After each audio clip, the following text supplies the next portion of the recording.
qui brise le pouvoir du mal de la mort, qui aime d'un amour si puissant, si fort. C'est le roi de gloire, il est le roi des rois.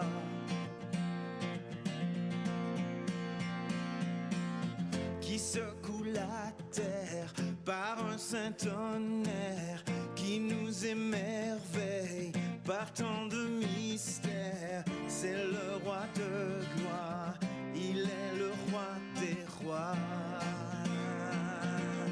Quelle grâce incomparable,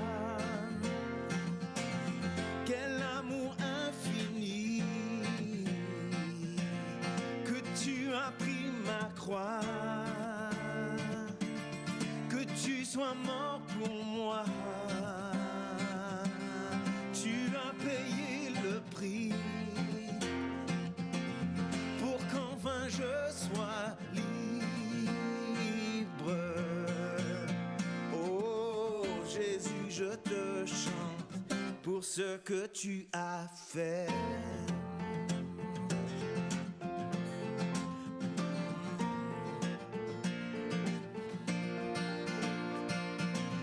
Qui ramène la paix dans la confusion, change les orphelins en fils et en filles. C'est le roi de gloire, il est roi des rois, qui règne sur les peuples dans la vérité, brille comme le soleil de tout son éclat. C'est le roi de gloire, il est le roi des rois.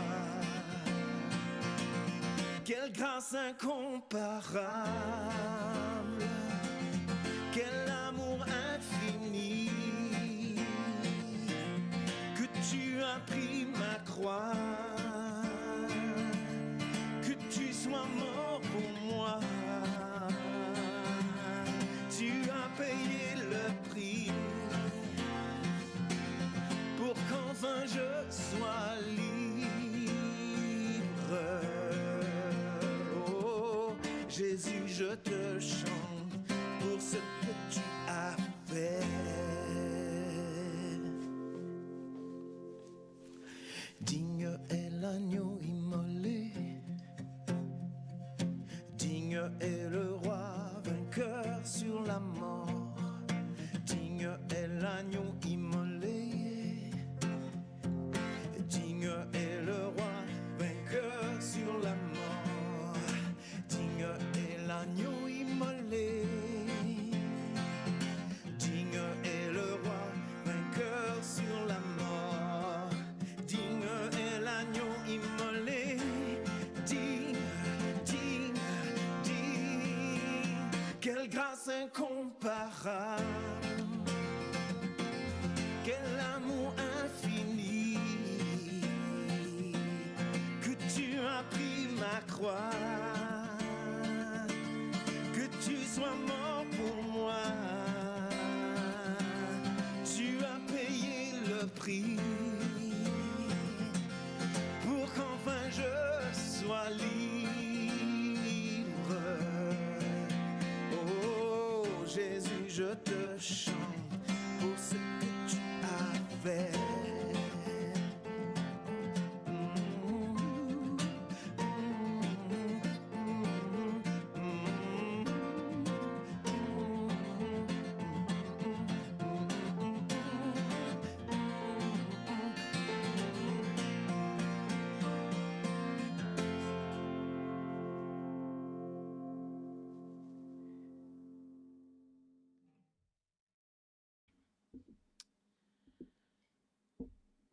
Bonjour, bon dimanche, bienvenue à tous, que vous soyez en ligne ou en présence.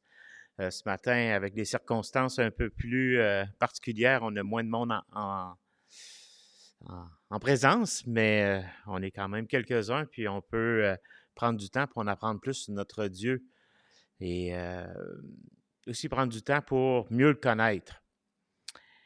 Avant de débuter ce matin et poursuivre notre série sur les paraboles, on va juste remettre ça entre les mains de Dieu, puis ensuite on va pouvoir poursuivre ensemble. Père éternel, merci de ce privilège de te connaître.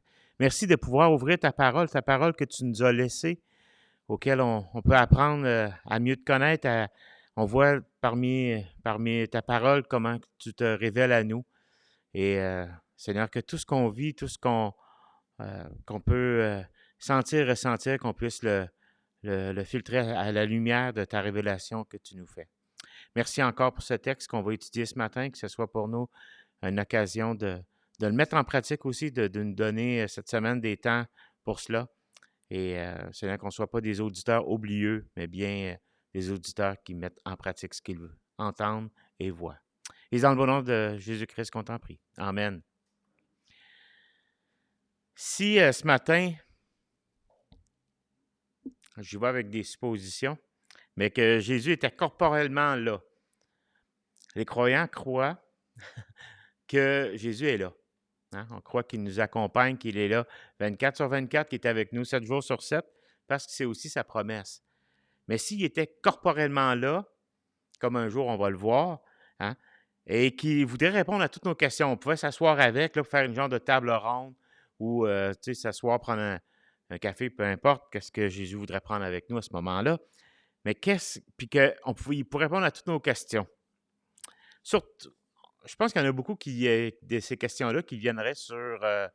on aurait sûrement des pourquoi, mais aussi des quand. Hein? Je pense que ce serait surtout autour de ça, ça roulerait au début, les premières questions, puis on dit on n'a pas... c'est sûr, si on avait plus de temps, on poserait des petits détails personnels, mais on voudrait savoir comment ça va se passer à la fin. C'est quand ça? C'est quand c'est les promesses que tu nous as faites, qui sont marquées dans ta parole? C'est quand ça va se réaliser? C'est à quel moment? C'est quoi tous ces signes que tu as dit qu'elle allait avoir? Puis si on se posait cette question-là, je ne sais pas c'est quoi la question que vous poseriez. En fait, que vous lui demanderiez. Parce que si on savait toutes ces choses, est-ce que ça changerait notre manière de vivre? Si le Seigneur était là, puis on pouvait lui poser la question, puis lui dire, c'est quand ça va arriver? Est-ce que ça changerait notre manière de vivre? Sûrement, hein? Sûrement. Sûrement parce que là, on pourrait mettre un échéancier, on pourrait mettre quelque chose de un peu plus concret à notre foi. Notre texte d'aujourd'hui, qu'on va regarder ensemble, c'est qu'on retrouve dans Matthieu 25, 14 à 20, 14 à 30, excusez-moi. Il est avec ses disciples, c'est quelques jours avant que la Pâque arrive. C'est 2 jours avant la Pâque. C'est 2 jours même avant qu'il meure et soit porté au tombeau. Et ensuite, l'histoire biblique nous raconte qu'il est ressuscité. Mais il est avec ses disciples, ils sont sur le mont des Oliviers, puis les disciples lui posent des questions. Puis il pose des questions sur la fin des temps. Quand est-ce que ça va arriver, ces moments-là?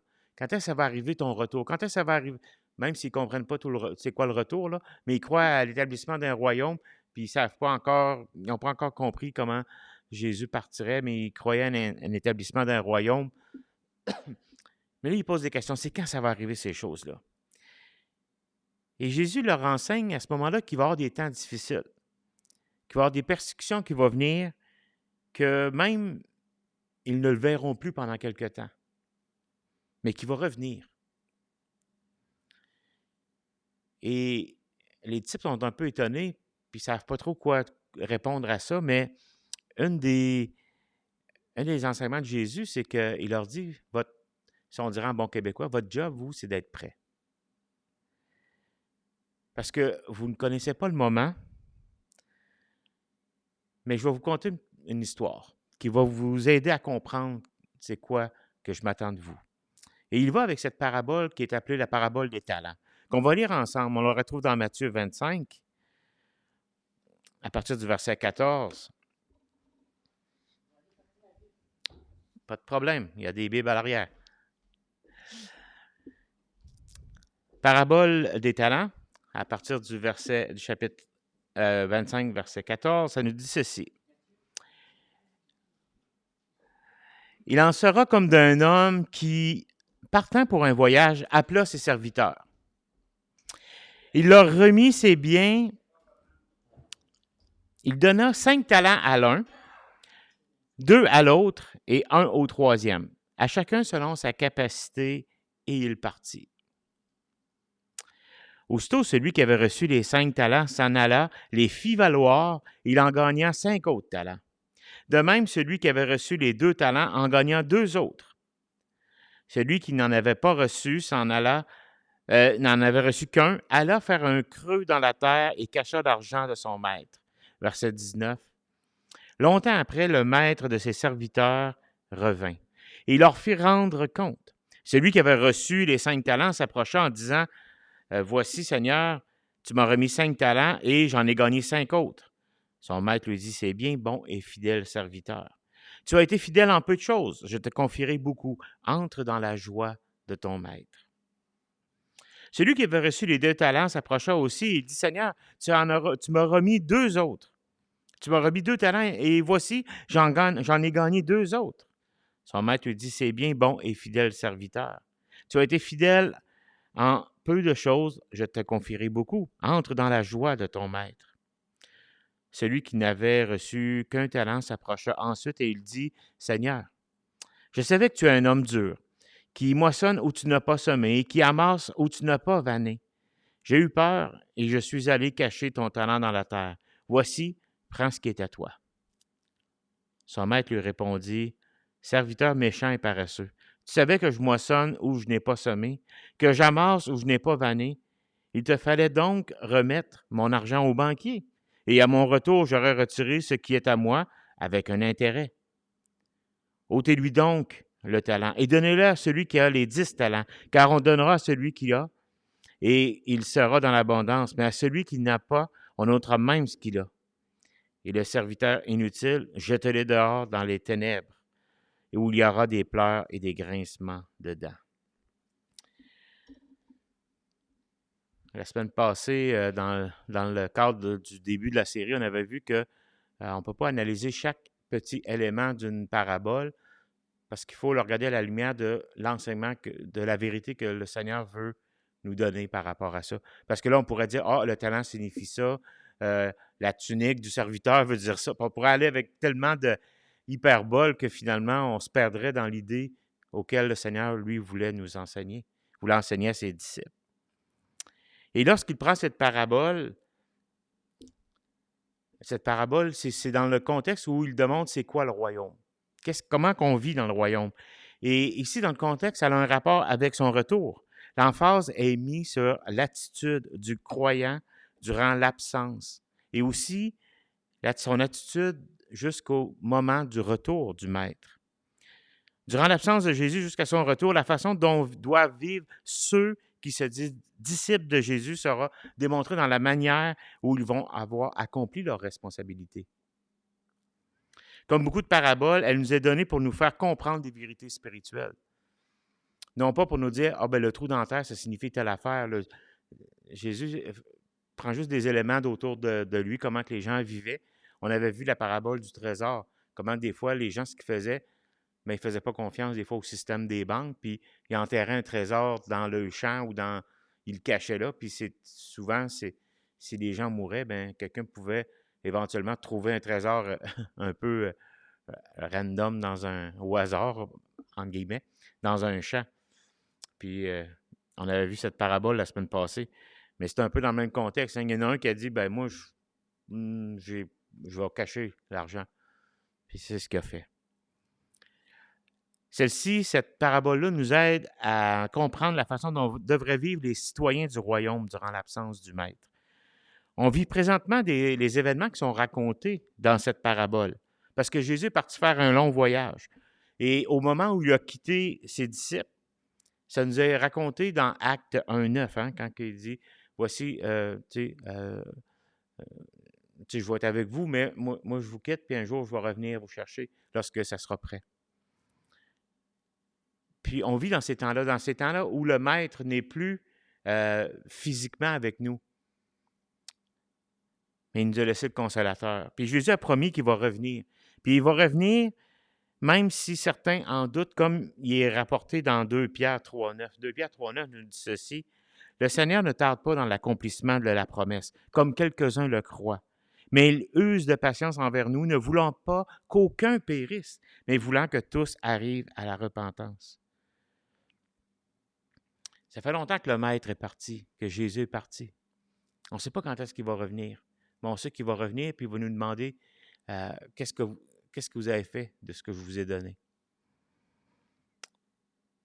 Pendant son absence, le Maître a confié des responsabilités à ses disciples. On ne peut pas vivre comme dans Pierre vient de nous le dire là, dans 2 Pierre 3,9. On ne peut pas vivre en se disant on ne sait pas quand est-ce qu'il va venir, on verra, mais qu'il arrive. S'il arrive.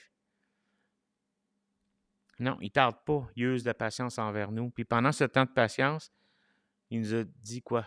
Qu'il s'attendait de nous. Et cette parabole nous donne 3 raisons pour lesquelles il est crucial. Là, je suis un bon prédicateur, mais mes 3 raisons. Il donne 3 raisons pour lesquelles il est crucial de bien utiliser toutes nos ressources afin d'être prêt lorsque le Maître va revenir et qu'on aura des comptes à rendre à son retour. Et une des premières choses, c'est que Dieu a donné à chacun des dons. Les versets 14 et 15 dans Matthieu 25, on voit qu'il donne des talents à ses serviteurs, le Maître. C'est quoi au juste un talent? Au 1er siècle, peut-être vous avez des versions qui vont parler de montant d'argent, d'une valeur en argent, des versions comme ça. Mais c'est toujours un peu hasardeux parce que faut la remettre en argent d'aujourd'hui, puis le taux de change tellement. Je pense que dans les dernières années, je pense que l'indice à consommation cette année, il a monté de 7, 8, 10 % quasiment. Là. C'est fou. Fait que l'argent ne vaut plus aujourd'hui ce qu'elle valait. Tu en prends plus pour acheter. Tu sais. Fait que c'est dur à dire comment ça valait un talent à l'époque. Mais à l'époque, un talent, c'est une grande quantité d'argent. C'était l'équivalent de quelques mois de travail. Souvent, il était payé parce que là, en talent, si je ne me trompe pas, c'est en argent romain. Mais tu pouvais être payé en argent grec ou encore en argent, ce qu'il y avait en cours en Palestine, l'argent hébreu. Mais un talent, c'était quand même minimum 3 mois de salaire, là, si c'est pas plus. Là. Fait que on peut dire que c'est quand même un montant. Même un talent, c'est un montant suffisant pour faire de quoi puis planifier de quoi. Si on dit 3 mois, 3-4 mois de salaire, c'est quand même quelques milliers de dollars. Tu sais. En fait, quand le maître donne 5 talents à son premier serviteur, il lui donne une bonne quantité d'argent. On peut dire que c'est assez considérable. Je dirais même que c'est peut-être 1 an, 2 ans de salaire. En tout cas, c'est un peu hasardeux, mais tout ça pour dire que c'est une bonne quantité d'argent. Puis même le 2 talents, même si c'est juste à peu près la moitié, si l'autre c'est 2 ans, lui, c'est quand même 1 an de salaire, tu sais, si on donne un approximatif. Puis celui qui en a seulement eu un, c'est quand même plusieurs mois de salaire, l'équivalent. Fait qu'il y avait de quoi à faire avec ça. Ce maître devait être quand même riche pour l'époque, pour être capable de confier de telles sommes à des serviteurs. On ne confie pas cet argent, des montants d'argent comme ça, si on ne l'a pas. On confie ce qu'on a. Et lui, il y avait les poches profondes, ce serviteur maître-là. Chacun avait reçu selon, ce qui est intéressant, c'est que le verset 15 nous dit que chacun a reçu selon ses capacités. Le maître les connaissait assez pour leur donner selon ce qu'eux étaient capables de prendre et de faire.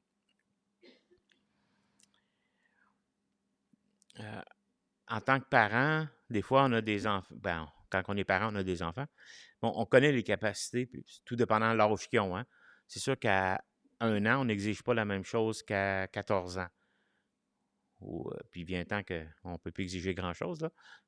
Ils sont majeurs, puis ils quittent la maison. Mais on exige selon les capacités de chacun. C'est sûr que si ton enfant a 4 ans, tu ne l'envoies pas que la tondeuse sans surveillance. Il y a des choses que tu vas lui faire avant. Mais s'il a 14 ans, ben, ça, c'est pas un problème. Là. Il y a des choses qu'il peut faire. Fait qu'on peut donner, on va donner selon les capacités puis selon ce qui est rendu dans sa vie. Puis c'est ce qu'un bon parent va faire. Et ce maître, il connaît assez ses serviteurs pour leur donner selon leurs capacités, selon ce qu'ils sont capables de faire. Et il est sensible aussi à leur capacité, à ce qu'ils sont capables. Il donne 5 à l'un, 2 à l'autre, puis au troisième, 1. Et chacun selon leur capacité, puis là, il part. Et c'est le maître qui détermine les capacités de chacun. C'est lui qui les connaît, puis c'est lui qui décide. Et surtout que dans la parabole, on s'aperçoit que le maître, Jésus fait allusion à lui-même. Et qui est mieux placé que Jésus pour connaître les besoins et les capacités de quiconque parmi nous? Le maître à qui appartient l'argent est souverain sur cet argent. Il peut faire de son argent ce qu'il veut. Puis Dieu peut faire ce qu'il veut avec ce qu'il a. Dieu est souverain sur sa création. Et Dieu distribue ses responsabilités et ses bénédictions comme il le veut. Et il va donner à certains la capacité d'être, selon vos capacités, là, selon les métiers que vous faites. Il y en a qui vont être présidents d'une grande compagnie. Il y en a d'autres que c'est d'être un bon employé. Il y en a que ça va être au niveau physique aussi. Il y en a que ça va être des gens qui vont avoir une bonne santé, puis qu'ils vont être capables même de s'illustrer dans des sports, des choses comme ça. On est, puis Dieu nous donne des capacités. Puis il y en a d'autres que ça va être la maladie qui va les affecter. Puis là, on pourrait mettre 3 petits points. On pourrait rajouter plein de choses. Mais en même temps, aussi dans l'Église, Dieu fait la même chose. C'est Dieu qui décide selon les capacités. À certains, il a donné du talent pour jouer des instruments puis entretenir le peuple de Dieu dans la louange. À d'autres, sont à peine capables de chanter. À d'autres, il leur a donné l'éloquence, la façon de s'exprimer puis de transmettre des vérités de la parole. Mais à d'autres, c'est plus difficile de discuter, de parler. Ils n'ont pas ce talent-là. Dieu ne les a pas équipés de ce talent-là, mais ils ont autre chose, qui ont une valeur énorme. Dans le monde qui nous entoure, dans l'Église, il va toujours y avoir des gens qui vont avoir, entre guillemets, un peu plus de talent que d'autres. Un peu plus de capacité que Dieu va donner qu'à d'autres. Mais cette réalité nous laisse là avec 2 choix. Lorsqu'on voit dans quel environnement Dieu nous a placés, on peut maugréer contre Dieu dans notre situation et l'utiliser comme une excuse. D'ailleurs, dans quelques semaines, on va voir moi je l'appelle presque la parabole des excuses, là. Mais il y en a qui sont bons là-dedans. Puis quand je dis il y en a, parfois je m'inclus, là. J'ai cette tendance à dire « Ouais, mais moi, tu ne m'as pas donné, j'ai pas cette capacité-là, fait que pas de ma faute, hein? » Ou on peut accepter ce que Dieu nous a donné comme capacité, puis commencer à faire ce que Dieu nous demande de faire pour sa gloire avec ce qu'il nous a offert. Le jeu de comparaison est inutile et improductif. Qui sait pourquoi qu'un tel ou une telle est plus doué musicalement qu'un autre? On ne le sait pas. Pourquoi quelqu'un va passer au travers du cancer alors qu'un autre va avoir une santé de fer jusqu'à la fin? On ne le sait pas. Dieu seul sait et pourquoi il en a décidé ainsi. Mais à chaque fois qu'on essaie de comprendre le pourquoi ou qu'on maugrait contre Dieu, ça va nous rendre malheureux, ça va nous faire perdre du temps précieux pour la mission dans laquelle Dieu vous a créé. Celui qui a vu qu'il avait un talent, il a eu peur, puis il s'est reviré de bord, puis il ne l'a pas utilisé pour Dieu, pour la gloire de son maître, pour la renommée de son maître. Tous les hommes sont cependant égaux en valeur aux yeux de Dieu. Mais on n'a pas tous reçu les mêmes capacités et les mêmes attitudes. Les bons parents vont aimer leurs enfants d'une manière égale, même si les enfants ne sont pas tous obéissants au même point. On les aime d'une valeur égale, on les apprécie, on les aime, puis on veut en prendre soin d'une manière égale. mais c'est eux, en bout de ligne, qui vont accepter ou non de l'amour que les parents vont porter.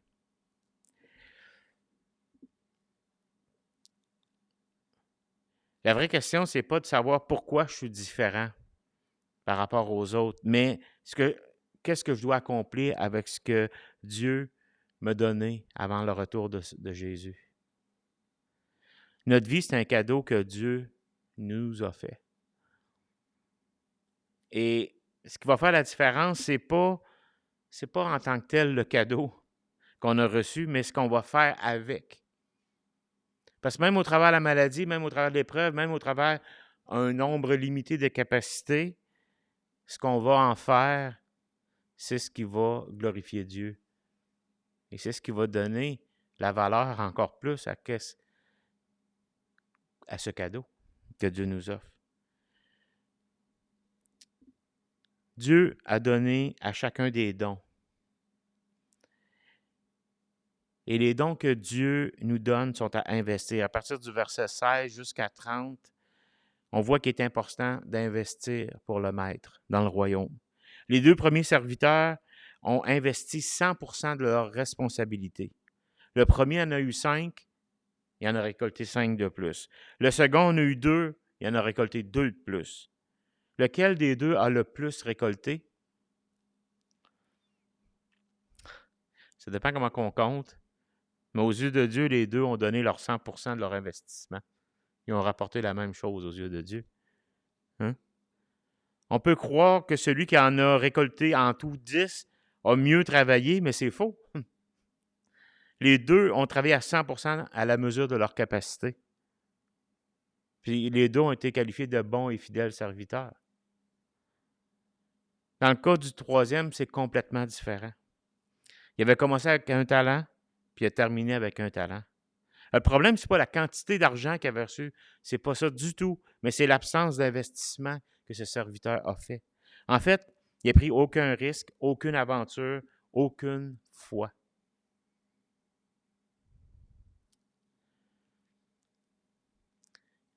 Des fois, on a cette expression, il n'a même pas essayé.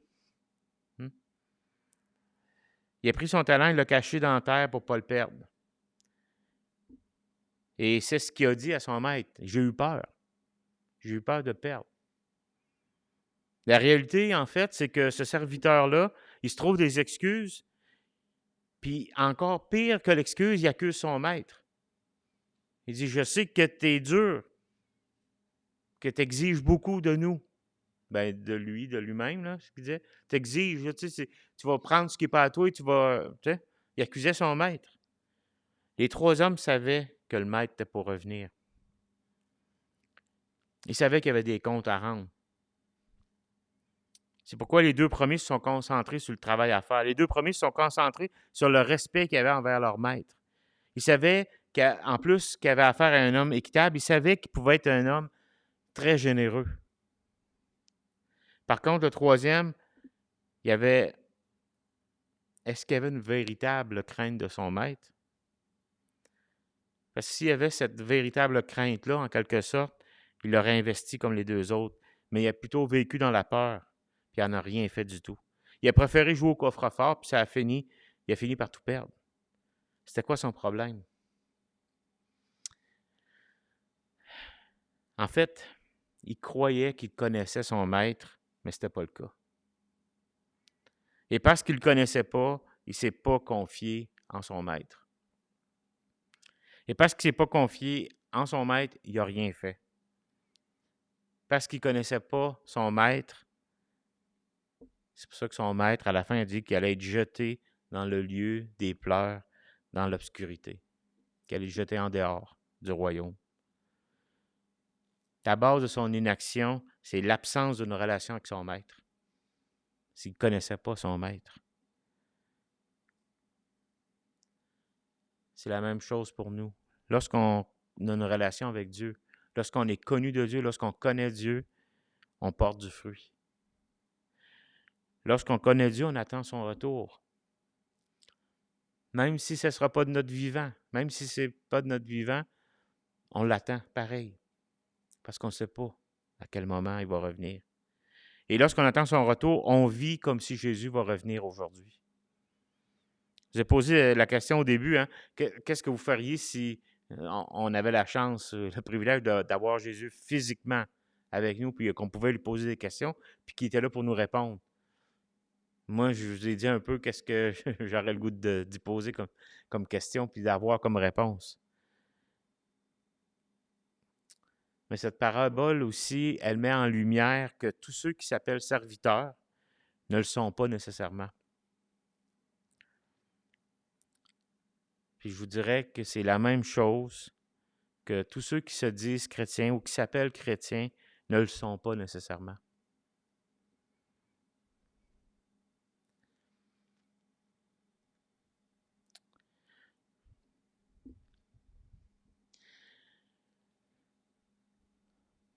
Parfois, on est gêné de la réaction de certains qui se disent chrétiens parce qu'on ne reconnaît rien de Christ dans leur agissement. Parfois, on est gêné de la façon dont on réagit nous-mêmes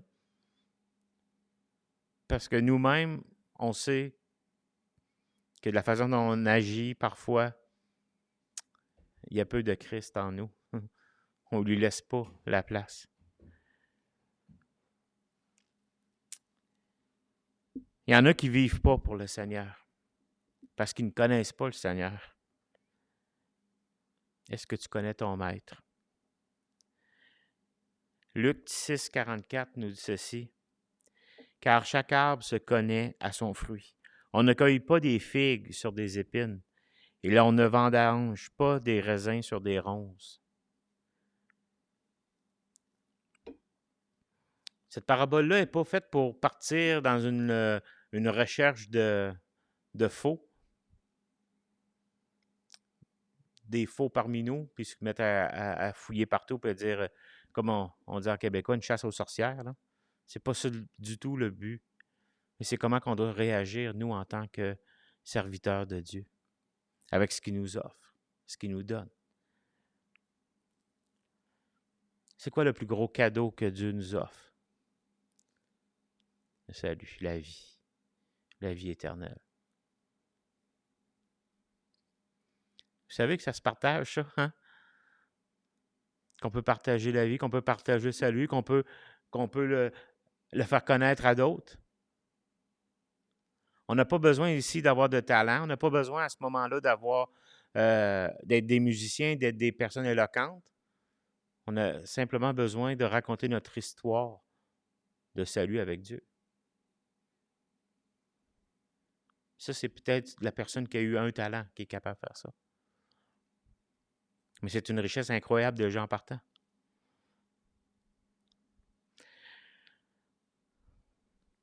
On a vu que, premièrement, Dieu donne à chacun des dons, des talents. Puis le plus grand don, c'est le salut. Deuxièmement, on voit que ces dons sont à investir pour Dieu. Mais troisièmement, notre investissement va rapporter. Ce que Dieu nous a donné, si on l'investit, ça va rapporter. Cette histoire-là ne se termine pas sur une note triste. Elle ne se termine pas juste sur celui qui... le but, c'est pas de nous montrer qu'il y en a un qui va se faire jeter dehors, puis faites attention de ne pas être lui. Ça nous montre comment que les deux autres ont pu faire fructifier ce que Dieu leur avait donné. Elle ne se termine pas seulement sur cette note-là. Il y a quelque chose de vraiment encourageant dans cette histoire-là. Il y a des récompenses promises à ceux qui utilisent fidèlement leurs talents, leurs ressources pour le service de Christ et du royaume. Le Seigneur n'est pas ingrat. Dans sa parabole, le maître dit la même chose aux deux premiers serviteurs. Il leur dit, « C'est bien, bon et fidèle serviteur. Tu as été fidèle en peu de choses. Je te confierai beaucoup. Entre dans la joie de ton maître. » Verset 21 et le verset 23.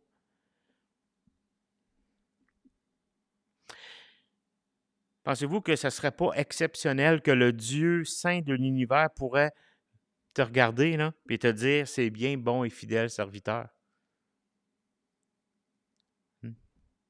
Quelle belle phrase à à recevoir lors de notre réunion avec lui.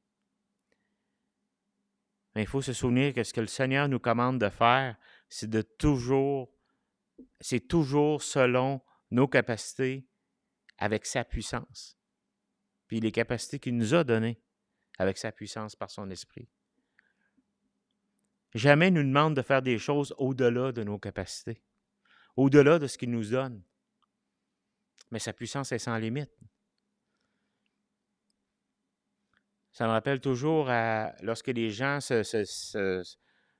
dans l'Église s'astinent sur le sujet de « Ah, moi je suis de Paul, moi je suis d'Apollos, moi je suis d'un tel. » Puis, attends un peu, on a travaillé en équipe. Paul, il revient puis il dit « Non, c'est pas parce que c'est Apollos qui vous a emmené à Dieu que vous êtes plus grand que celui qui s'est été Paul ou un autre. »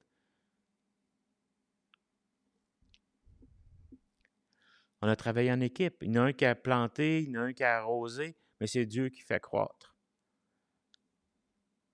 C'est toujours un travail d'équipe dans le royaume. On a l'impression que c'est celui qui a la plus meilleure, qui est en avant ou qui a la meilleure façon de s'exprimer que « Ah, Dieu le bénit ». Mais quelqu'un qui parle bien à l'avant, mais qu'il n'y a personne qui le soutient dans la prière, il parle dans le vide. Hein? Ce n'est pas une équipe qui prie derrière les enseignants dans l'Église. C'est rien. L'enseignant va parler dans le vide.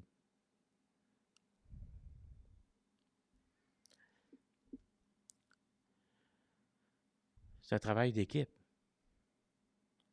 Il y a déjà un médecin qui a dit à un pasteur, il dit, tu sais quoi, la partie de ton corps une des parties de ton corps qui est le plus utile? Il essaie de réfléchir.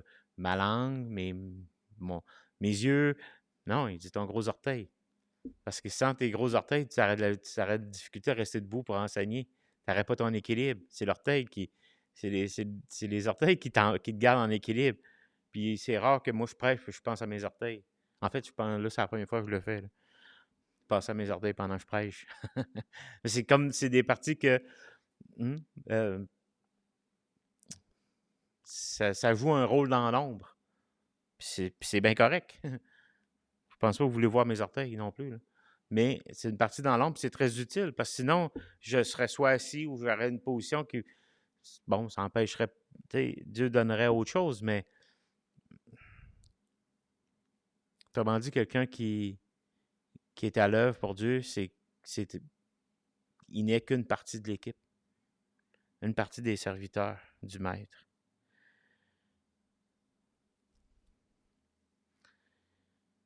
Le Maître ne s'est pas arrêté de louer son serviteur, mais il a aussi récompensé, verset 21 puis même 23, je te confierai beaucoup.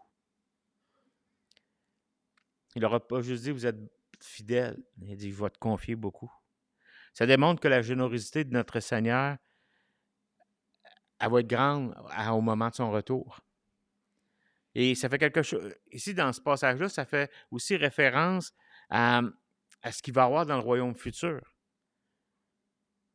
Il n'y a rien qui est gaspillé ici-bas. Ou en fait, on peut tellement gaspiller ici-bas,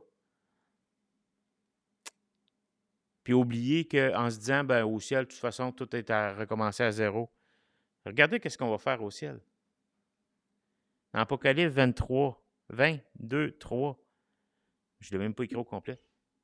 Le trône de Dieu et le trône de l'agneau sera dans la ville. Ses serviteurs le serviront et le verront. Encore au ciel, on est au service de Dieu. Il y a beaucoup de croyants, il y a beaucoup de gens où dans la croyance populaire, c'est qu'on va être assis sur des nuages puis jouer de la harpe. Là. Moi, sincèrement, si c'est ça, le ciel ne m'intéresse pas trop. Tu sais. À moins que je sois échangé complètement, là, moi, m'asseoir sur un nuage puis jouer de la harpe, là, m'en tanner vite. Mais on va être au service de Dieu. Je ne sais pas comment ça va se passer. Là. De toute façon, quand on est, on ne sait pas plus comment ça va se passer le reste de notre vie. Là. Je ne sais même pas comment ça va se passer après-midi. J'ai des plans pour après-midi, mais je ne sais pas s'ils vont passer comme je veux. Mais au ciel, Dieu nous dit qu'on va le voir, on va le servir, il va se passer des choses. Ce ne sera pas On n'est pas pour l'éternité dans l'inaction, puis de juste être à... Notre vie présente a une incidence sur l'éternité. Il n'y aura pas de classe sociale là, au ciel, parce qu'on va tous posséder la vie éternelle. Il n'y a pas un qui va en avoir un peu plus que l'autre, ou l'autre un peu moins de vie que l'autre, ou le salut un petit peu plus bon salut que l'autre, un peu plus moins bon, en tout cas. Comprenez ce que je veux dire? Le salut, la vie éternelle, c'est offert à tous. Une personne ne peut pas avoir plus ou moins de vie éternelle, hein? Et on va tous ressembler à Jésus-Christ, dans le sens qu'on va devenir parfait sans péché. On va tous être égaux dans l'éternité. Mais il y a beaucoup d'enseignements de Jésus qui suggèrent qu'on va continuer à le servir. Il y a trop de chrétiens qui croient qu'au ciel, ben, on va juste être là debout à faire des vocalises. Le maître termine ici, lorsqu'il parle à ses serviteurs, à entrer dans la joie de son maître. Et je crois que le premier sens de cette affirmation-là, c'est « il est rédempteur ». Quand il dit « dans la joie de ton maître », c'est l'invitation à entrer dans la félicité, dans la vie éternelle, là où il va y avoir beaucoup de joie avec Dieu. Je crois aussi que notre service fidèle va procurer à notre maître beaucoup de joie. Le fait d'avoir été fidèle jusqu'à la fin va procurer à notre maître beaucoup de joie. Autrement dit, Dieu va éprouver beaucoup de joie à me voir fidèle, accomplissant mes responsabilités. C'est ce qu'on peut appeler la joie de l'obéissance.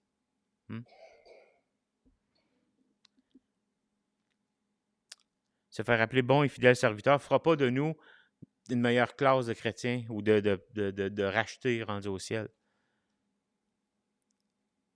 Mais il y a de ces récompenses qu'on va être heureux de partager avec Dieu. Qu'allez-vous faire de vos dons, de vos ressources, de ce que Dieu vous a donné aujourd'hui? Dieu a besoin de vous parce qu'il veut vous utiliser. Pas parce que vous êtes essentiel, mais parce qu'il veut vous utiliser. Votre Église a besoin de vous. Qu'est-ce que vous allez faire? Combien de temps on va vivre, ça, on ne le sait pas. On ne sait même pas ce que la prochaine heure va nous apporter. Mais une chose est sûre, c'est qu'on doit vivre comme si Jésus revenait aujourd'hui. Comme si le Maître revenait aujourd'hui, puis qu'on devait rendre compte de ce qu'il nous a offert, de ce qu'il nous a donné. Prions. Père éternel, merci pour tout ce que tu nous offres, tout ce que tu nous donnes. Merci que tu nous as équipés selon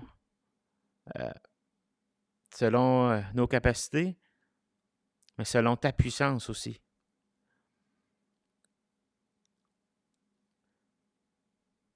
Seigneur, on sait que tout ce que tu nous demandes de faire, ça ne sera pas au-delà de nos forces.